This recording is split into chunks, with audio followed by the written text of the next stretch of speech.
Hi, I'm Colin Fox. I'm the national spokesperson of the Scottish Socialist Party, and I'm also the candidate for Edinburgh and Lothians East. The Scottish Socialist Party stands for an independent socialist Scotland, a modern democratic republic, and that's what makes us unique in these elections. The Scottish Socialist Party has been around for 30 years now, so it was a united socialist project that we began in 1997, probably precipitated by the rise of Blair, Tony Blair.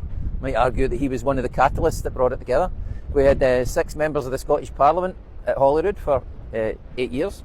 Between 1999 and 2007, and we're standing these elections right across Scotland, so everybody in Scotland gets the chance to vote Socialist on Thursday. There's a really big gap in the market because Labour don't support independence or socialism, and the SNP don't support a republic, do they? So both of these are neoliberal parties, so people who are, annoyed, disgruntled to say the least with neoliberal politics of privatisation, warmongering, financialisation, have got a radical alternative, a socialist alternative. Here we are in the city of James Connolly, so it's an alternative James Connolly could have voted for.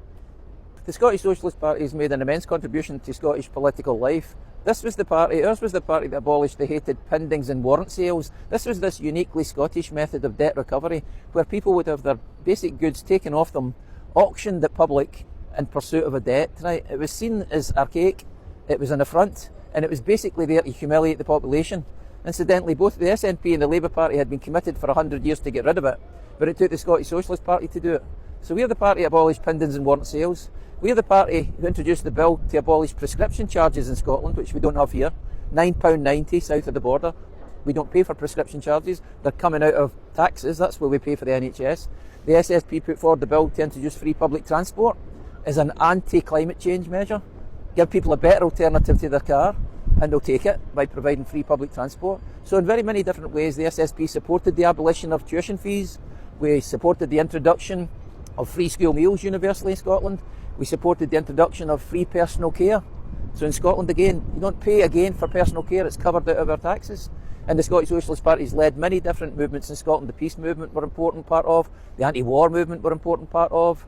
We've got an important part to play in the independence movement and picket lines across the country. So it's quite a package of radical politics that the Scottish Socialist Party has presented over the last 30 years. A good result for us, we've taken our message right across the length and breadth of Scotland, which is to say, if you want MSPs elected on Thursday who'll take the same wage as you, then you vote for the Scottish Socialist Party. That's what we've done. We did that for 8 years. We're workers' MSPs and workers' wages. So a good result for us is we've taken the socialist message and said, not only is this still here after 30 years, this is fresh, this is radical, this is completely different to what any other party is offering, and that's what we're asking people to support on Thursday.